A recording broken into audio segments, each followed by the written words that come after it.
آج ہم انشاءاللہ سورہ کہف اور سورہ مریم کو کرتے ہیں، اس میں جو منتخب آیات ہیں اس پر بات کرتا ہوں میں۔ سورہ کہف میں اللہ تعالیٰ نے جو سورت شروع کی ہے وہ اصحاب کہف کے واقعے سے۔ اصحاب کہف کیا ہیں؟ کہف عربی میں کہتے ہیں بڑے غار کو، ایک ہوتا ہے غار، اس کو بھی غار ہی کہتے ہیں، اور ایک ہے کہف، بڑا غار۔ تو پچھلی امتوں میں شرک تھا، حکومت غیر مسلموں کی تھی، اور وہ ظلم اور جبر کر کے کسی کو توحید پر قائم رہنے نہیں دیتے تھے۔ تو چند نوجوانوں نے توبہ کی اور ان کو خیال آیا کہ ہم اپنے جو اصل دین ہے توحید، ہم اس پر قائم رہیں گے۔ اب چونکہ اس ریاست میں شریعت پہ چلنا ممکن نہیں تھا ان کے لیے، تو شریعت کا حکم یہ ہے کہ اگر آپ کسی جگہ شریعت کو فالو نہیں کر سکتے، ناممکن ہو رہا ہے آپ کے لیے، تو گنجائشیں نکالنے کی اجازت نہیں ہے آپ کو، بلکہ آپ کو وہاں سے چپ بیٹھے ہوئے ہیں موو کرنا پڑے گا۔ بلکہ جہاں آپ کے لیے شریعت پر عمل کرنا ممکن ہی نہ ہو، وہاں سے موو کرنا آپ پر واجب ہو جاتا ہے۔ تو قرآن کہتا ہے کہ وہ جو تین تھے یا چند نوجوان تھے، ایک روایت کے مطابق سات نوجوان تھے، تو انہوں نے کیا کیا؟ انہوں نے نیت کر لی ہم اس علاقے کو چھوڑ دیں گے۔ اب علاقہ چھوڑ کے جائیں کہاں پہ؟ تو انہوں نے کہا فی الحال شہر سے نکلو، کسی غار میں پناہ لو، غار میں جائیں گے، وہاں آپس میں صلح مشورہ کریں گے کہ کرنا کیا ہے ہم نے، ٹھیک ہے نا؟ پہلے یہاں سے تو پتلی گلی سے، استغفر اللہ، ان کو تو پتلی گلی نہیں کہنا چاہیے یار، یہاں سے کیا کرو، یہاں سے نکلے تو پتلی گلی سے ہی ہوں گے، کیونکہ ظاہر ہے اوپنلی تھوڑی جائیں گے، لوگ پکڑ نہیں لیتے ان کو۔ تو اب جب وہ غار میں گئے ہیں، انہوں نے جانے سے پہلے اللہ سے دعا مانگی، ربنا ہیئ لنا من امرنا رشدا وہیئ لنا من امرنا مرفقا اذ اوى الفتية فقالوا ربنا آتنا من لدنك رحمة وہیئ لنا من امرنا رشدا۔ دعائیں مانگنے لگے۔ پہلا سبق ہمیں کیا ملتا ہے؟ جہاں دین پر چلنا امپاسبل ہو جائے، اس علاقے کو چھوڑنا بولو واجب ہے۔ مسئلہ چینج نہیں ہوگا، آپ کو چینج ہونا پڑے گا۔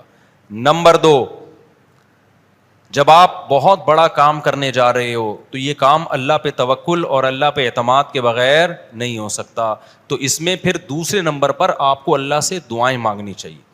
اے اللہ ہیئ لنا من امرنا مرفقا وہیئ لنا ربنا اذ اوى الفتية الى الكهف فقالوا ربنا آتنا من لدنك رحمہ، یہ الفاظ یاد کر لیں۔ اے اللہ اپنی طرف سے ہمیں ایک رحمت دے دے اور ہمارے معاملے میں ہمیں رشد و ہدایت، گائیڈ کر دے ہمیں کہ کرنا کیا ہے۔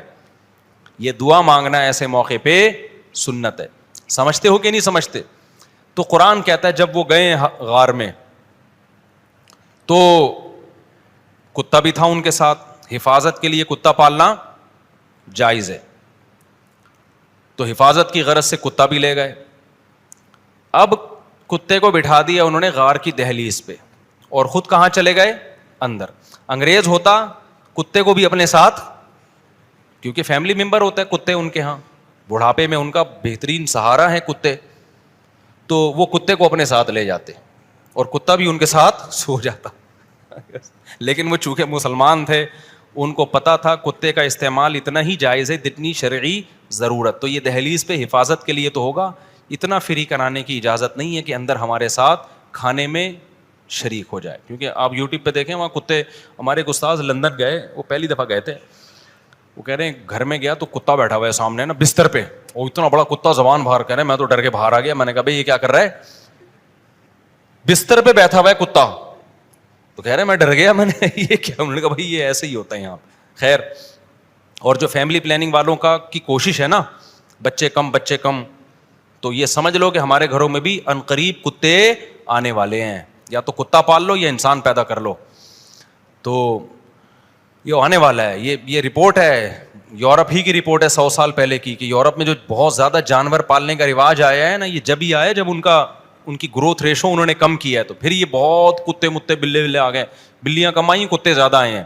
خیر, تو اب جب وہ اندر گئے ہیں تو اللہ کی قدرت دیکھو, اللہ نے کو ان کا توکل, اللہ کو ان کی قربانی اتنی پسند آئی کہ اللہ نے کہا کہ تم یہاں کدھر سفر کر کے کہاں جاؤ گے, میں ایسا کرتا ہوں تمہیں سلا دیتا ہوں اور 309 سال کے بعد اٹھاؤں گا تمہیں میں. اللہ کے علم میں یہ بات تھی کہ اس دوران اس حکومت کا تختہ الٹ جائے گا اور یہاں کوئی اسلامی حکومت آ جائے گی. یہ نبی صلی اللہ علیہ وسلم سے پہلے کا واقعہ, اسلامی میں اس سینس میں کہہ رہا ہوں کہ حق کی حکومت, ورنہ اس وقت تو عیسائی حکومت یا یہودی حکومت ہوگی نا. اب جب یہ سوئے ہیں تو قرآن کہہ رہے ہیں ہم نے ان کے کتے کو باہر بٹھا دیا اور جاگتا رہے وہ 309 سال, اور ایسا روب کہ کوئی باہر آئے نہ گزرے تو اس کو ڈر کے کتا مجھ پہ حملہ نہ کر دے. لو اطلعت علیہم لولیت منہم فرارا ولملیت منہم رعبا. اللہ کہتے ہیں اے مخاطب اگر تو جاتا نا, ایسا روب تھا کہ تو بھاگ جاتا وہاں سے. تو اللہ نے یہ انتظام کیوں کیا؟ تاکہ ان کی طرف کوئی بڑھنے کی کوشش نہ کرے. اب کیا ہوا ہے؟ قرآن کہتا ہے وَإِذَا طَلَعَتْ وَتَرَى الشَّمْسَ إِذَا طَلَعَتْ تَزَاوَرُ عَنْ كَهْفِهِمْ. سلایا اللہ نے اس انداز سے کہ سورج کی روشنی ڈائریکٹ ان کے اوپر جسم پہ نہیں پڑ رہی, کیونکہ سورج کی تیز تپش بھی انسان کی باڈی کو خراب کر دیتی ہے. ایسا بھی نہیں ہے کہ اندر روشنی نہ جائے, وائٹامن ڈی ہی نہ ملے, اور ایسا بھی نہیں ہے کہ ڈائریکٹ سورج کی تپش سے باڈی خراب ہو جائے. ایک خاص انداز سے سورج کے زاویے, وہ سورج نکلتا غروب ہوتا نکلتا غروب ہوتا.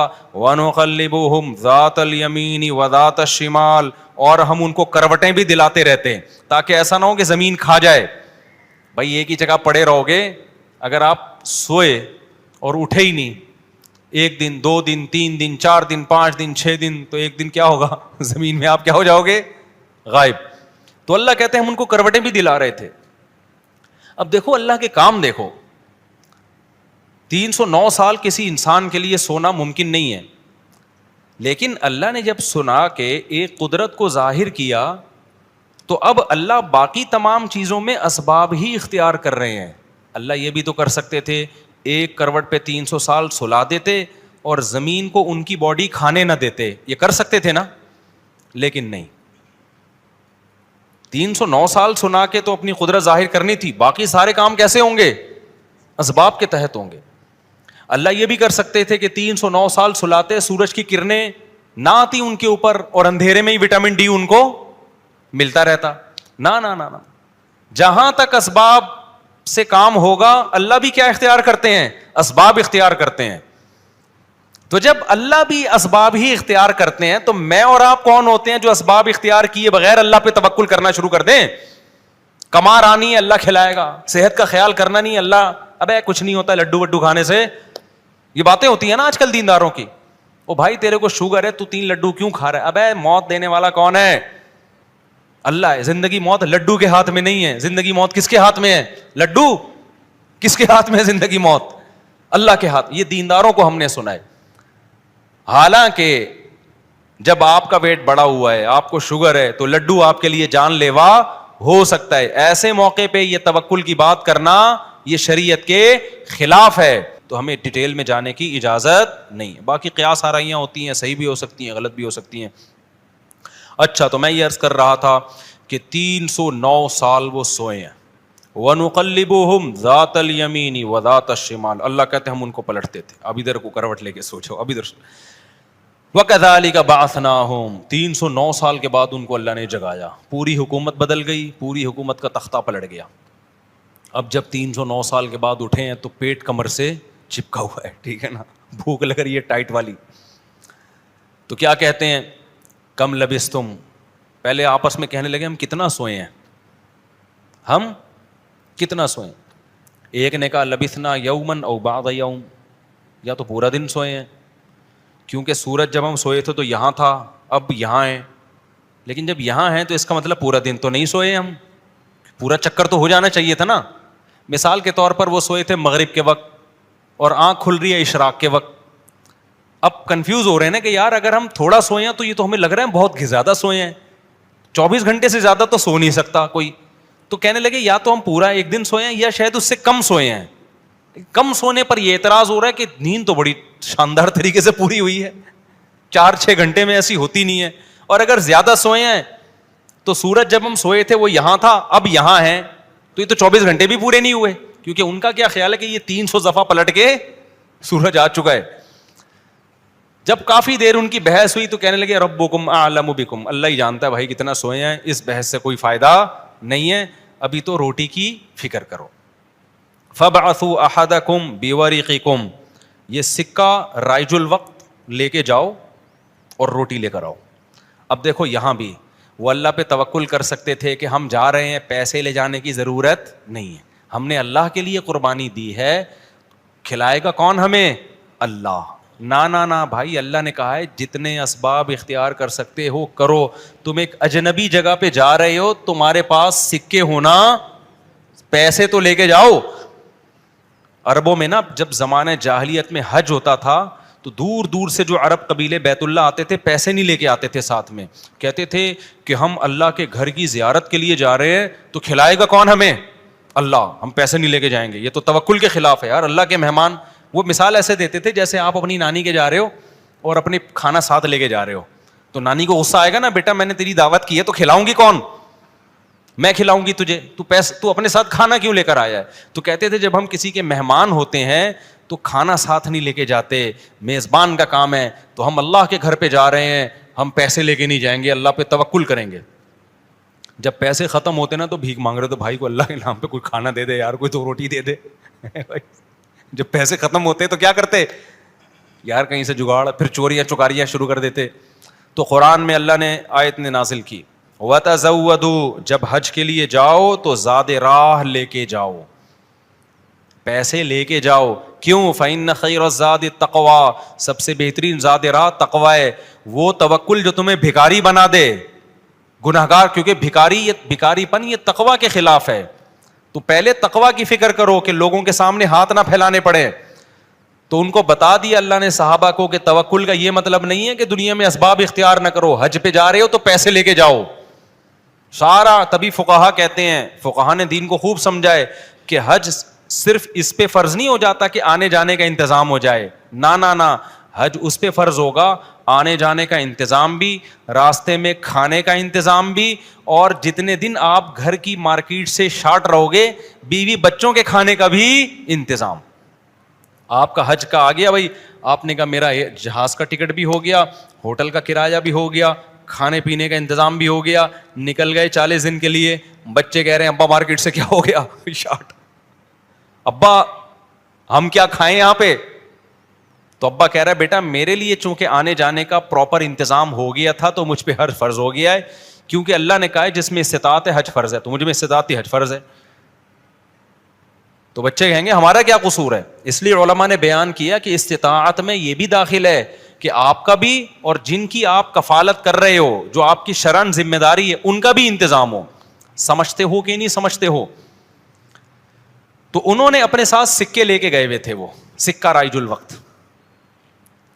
جب نکاح ہوتا ہے نا تو سکہ رائج الوقت, میں نے سکہ رائج الوقت میں آپ کا نکاح فلاں, میں یہ لفظ نکال دیا ہے, میں اتنے پیسوں میں کرایا ہم نے, کیونکہ رائج الوقت ہی سکے چلیں گے نا, یہاں نکاح میں ڈالر تھوڑی دیں گے. کبھی خربوزہ خریدتے ہوئے کہا کہ سکہ رائج الوقت کے مطابق یہ خربوزہ کتنے روپے کلو ہے, جیسے وہاں سیدھا سیدھا بولتے ہو بھائی خربوزہ کتنے روپے کلو ہے, تو مہر میں بھی وہی ہے. جب پاکستان میں شادی ہو رہی ہے تو پاکستانی روپے میں ہی ہوگی, اس میں الگ سے سکہ رائج الوقت بتانے کی ضرورت نہیں ہے. لوگ کہہ رہے تو سکہ رائج الوقت کے مطابق, تو وہاں سے میری زبان پہ یہ آیا ہے. تو انہوں نے کہا بھائی یہ سکہ رائج الوقت ہے, اس کو لے کے جاؤ اور کھانے پینے کا انتظام کرو. پھر کہنے لگے دیکھو وَلْيَتَلَطَّفْ, چپکے سے جانا, وَلَا يُشْعِرَنَّ بِكُمْ أَحَدًا, کسی کو تمہارے بارے میں پتہ نہ چلے. ایسے منہ لپیٹ کے نا چھپڑ میں جانا اور روٹی لے کے چھپڑ میں واپس آ جانا. اس سے بھی پتہ چل رہا ہے کہ وہ اپنی حفاظت کا پورا انتظام کر رہے ہیں, پھر اللہ پہ توکل کر رہے ہیں. کتا بھی ساتھ لے کے جا رہے ہیں تاکہ اجنبی لوگوں سے ہماری حفاظت ہو, یہ بھی پورا انتظام. اور اس کے بعد بھی ایک بندے کو بھیج رہے ہیں بھائی لپٹ کے جانا, پتہ نہ چلے, پکڑے نہ جائیں ہم. اور آگے انہوں نے کیا کہا, فَلْيَنظُرْ أَيُّهَا أَزْكَىٰ طَعَامًا, دیکھنا پاکیزہ کھانا ہو, حلال کھانا لے کے آنا. اس سے بھی پتہ چلتا ہے کہ چونکہ غیر مسلم ریاست تھی نا, وہاں ان پر واجب تھا کہ کھانا خریدنے سے پہلے تحقیق کر لیں کہ حرام ہے یا حلال. اسلامی ملک میں اس تحقیق کی ضرورت نہیں ہے کیونکہ حلال ہی ہوتا ہے. یہاں آپ ہوٹل میں بیٹھ کے پوچھیں یہ گدھے کا گوشت ہے یا بکرے کا گوشت ہے, وہ رکھ کے ایک تھپڑ لگائے گا آپ کے. کیوں بھائی؟ غالب یہی ہے کہ جب سامنے والا انسان ہے اور مسلمان ہے تو گوشت بھی انشاءاللہ حلال ہی ہوگا. سامنے والا گدھا نہیں ہے تو گوشت بھی گدھے کا. یہاں بھی گدھے کے گوشت بکے ہیں مگر ان کا ریشو کم ہے نا, عموماً تو حلال ہی ہوتا ہے. لیکن جب آپ غیر مسلم ریاست میں جاتے ہیں, پھر جب بھی آپ کوئی چیز خریدیں گے تو آپ پر تحقیق کرنا واجب ہے. بھائی یہ حلال ہے یا نہیں. میں یورپ میں جہاں بھی ہوٹل میں جاتا تھا پہلے پوچھتا تھا ابے یہ مرغی حلال ہے کہ حرام ہے, وہ کہتا تھا حلال ہے. کیسے پتہ چلا حلال ہے؟ ٹھپا تو سب نے لگایا ہوا ہوتا ہے حلال کا. کہاں سے خریدی آپ نے؟ وہ بتاتا تھا فلاں سے. میں نے کہا آپ کو پتا ہے کہ وہ ہاتھ سے ذبح کرتے ہیں؟ کہ جی ہمیں تو نہیں پتا. میں نے کہا پھر ہم بھی نہیں کھائیں گے. بھائی یہ غیر مسلم ریاست میں یہ تحقیق کیا ہے؟ اطمینان ہو جائے کہ ہاں جی ہاتھ کا ذبیحہ ہے, بسم اللہ اللہ پڑھ کے کہہ رہا ہے, تو پھر آپ کھا سکتے ہیں, ادروائز نہیں کھا سکتے آپ. پھر آپ چلغوزے کھائیں, کچھ بھی کھائیں, گزارا کریں. آپ سمجھتے ہو؟ تو ان لوگوں نے بھی کیا, حالانکہ یہ کتنے شدید بھوکے تھے نا, ان کو تو چاہیے تھا بولتے یار تو جا اور جو ملے لے آ بس اٹھا کے. ٹھیک ہے نا, جو ملے. ابھی حلال حرام کے چکر میں پڑنے کی ضرورت نہیں ہے, بہت ہو گیا یار, بھوک دیکھ یار. ابھی تو ابھی پھر بھی جا کے حلال حرام کی تحقیق کرے گا؟ ابے جو ملے اٹھا کے لے آ. نا نا نا نا, حلال لے کے آنا, حرام سے اوائڈ کرنا. اب جب وہ بندہ آیا نا سکہ رائج الوقت لے کے, تو جب وہ اس نے سکہ دیا تو وہ دکاندار نے بولا ابے یہ کون سے زمانے کا سکہ لایا بھائی تو؟ ٹھیک ہے نا, یہ کرنسی تو کیا ہو گئی ہے, 300 سال پہلے یہ نوٹ ختم ہو چکے ہیں. اس پہ تو جس بادشاہ کی تصویر ہے وہ بھی بت پرست بادشاہ تھا, اس کا تو خاتمہ ہو گیا ہے. یہاں تو جہاد ہوا, دوسری قوموں نے حملہ کیا, پوری ریاست کیا ہو گئی ہے, ختم. اچھا وہ بھی دیکھ رہا تھا کہ یار یہ تو وہ شہر ہی نہیں لگ رہا, میں کوئی گوگل نے غلط تو نہیں بتا دیا کہیں مجھے ہے بھائی. وہ بھی یہی سوچ رہا ہے نا جو کہ بھائی یہ میں کہاں ہوں, یہ وہ جگہ ہی نہیں لگ رہی. تو 309 سال میں تو سب کچھ چینج ہو جائے گا نا. بالآخر قرآن میں چونکہ اختصار ہے, بہت شارٹ واقعات سناتا ہے. بالآخر کیا ہوا کہ لوگوں نے اس سے پوچھا تم کون ہو؟ اس نے پوچھا بھائی وہ کہاں ہے؟ انہوں نے کہا وہ تو 309 سال پہلے ونس اپون اے ٹائم ایک حکومت تھی, پھر یہ ہوا, پھر علامتیں دیکھی گئیں, یہ پرانے سکے نکلے. تو لوگوں کو, اچھا ان لوگوں کی ہسٹری بھی لوگوں کو پتہ تھی کہ پرانے وقتوں میں چند نوجوانوں نے اللہ کے لیے قربانی دی تھی اور اپنے علاقے سے ہجرت کر کے چلے گئے تھے. ان کے نام یہ تھے, ان کی علامتیں یہ تھیں. تو اس سے بھی لوگوں کو نا ہسٹری سے پتا چل گیا بھائی یہ کون لوگ ہیں, یہ وہی لوگ ہیں. تو پھر بہرحال جب ہو گیا تو ان کی تو بڑی واہ واہ ہو گئی, یار یہ تو بڑے کرامتی بزرگ ہیں, یہ تو 300 سال سے کہاں سو رہے تھے, غار میں سو رہے تھے. سب نے ان کو بلایا, بھائی ان کا تو بڑا اکرام ہوا. میں اب آگے میں اپنے اسٹائل میں بیان کر رہا ہوں, قرآن میں نہیں لکھا ہوا. جو ہوتا ہے ایسے موقع پہ, بھائی دم کر دیں, ہمارے وہ گنجے کے بال نہیں آ رہے, حضرت اس کے سر پہ دم کر دیں, اس کی شادی نہیں ہو رہی, اس کے لیے دعا کر دیں, اور یہ بچہ مفتی مولوی صاحب میرا بچہ انسان کا بچہ بن جائے. ہم نے جب پیدا کیا تھا اس وقت انسان تھا, لیکن اب جو رپورٹ ہے اس کے مطابق یہی جو شکایتیں آ رہی ہوتی ہیں, کوئی پھونک لگا دیں, کوئی تبلیغ میں نکال دیں, کوئی نصیحت کر دیں, جو بھی ان کا اتنی عزت ہو گئی, اتنی عزت ہو گئی. پھر انہوں نے وہ سب آ گئے اور ان کی بڑی, جو اللہ نے نا ان کی دعا ایسے قبول کی کہ بجائے ہجرت کرنے کے انہی کے وطن کو ان کے لیے سوٹیبل بنا دی. اور بالآخر ایک وقت کے بعد ان کی طبعی موت ہوئی. تو اب لوگوں میں جھگڑا ہو گیا, بھائی ان کی موت واقع ہو گئی ہے. تو یہ چونکہ ایک بڑا تاریخی واقعہ ہوا ہے, تاریخی واقعہ ہوا ہے نا, اس واقعے کو محفوظ رکھنا. ہسٹری تو ہر ایک چاہتا ہے نا محفوظ ہو, اور وہ ہسٹری جس میں کوئی سبق ہو. تو کسی نے کہا ہم قبہ بنائیں گے, کسی نے کہا ہم کیا بنائیں گے. لیکن جو غالب لوگ تھے, جن کو اللہ نے غلبہ دیا تھا, انہوں نے کہا لنتخذن علیہم مسجدا, ہم ان کے غار, کہا جاتا ہے کہ اسی غار میں ان کو دفن کیا گیا, جس غار میں انہوں نے زندگی گزاری نا, ہم ان کے غار کے قریب ایک مسجد بنائیں گے تاکہ اس مسجد میں نماز بھی ہو, عبادت بھی ہو, عقیدہ توحید بھی زندہ رہے. کیونکہ انہوں نے قربانی توحید کے لیے دی تھی, اور مسجد توحید کا سب سے بڑا ذریعہ ہے. مسجد بتاتی ہے کہ صرف اللہ کو پکارا جائے گا, تو انہوں نے پھر وہاں مسجد بنا دی. تو اب بعض لوگ اس سے کہتے ہیں, اس سے پتہ چلتا ہے مزاروں پہ مسجدیں بنانا جائز ہیں. نا نا نا نا, اس وقت ان کی قبر کے قریب مسجد بنائی گئی تھی توحید کو زندہ کرنے کے لیے. اب قبروں پہ مسجد بنانے سے توحید کا بیڑا غرق ہوتا ہے. اب شرک اور بت پرستی پھیلتی ہے اس سے, اس لیے علماء کہتے ہیں اب قبرستانوں میں مسجدیں نہیں بنائی جائیں گی. ان کی نیت کچھ اور تھی, آج کچھ اور ہونے لگتا ہے, آج قبروں کو سردہ ہونے لگتا ہے وہاں پہ, اس لیے آج بنا کیا جائے گا اس عمل سے. سمجھتے ہو کہ نہیں سمجھتے؟ تو اس واقعے میں ہمیں کیا سبق ملتا ہے؟ اس واقعے سے ہمیں سبق ملتا ہے کہ جو اللہ کے لیے قربانی دیتا ہے اللہ اس سے غافل نہیں ہوتا.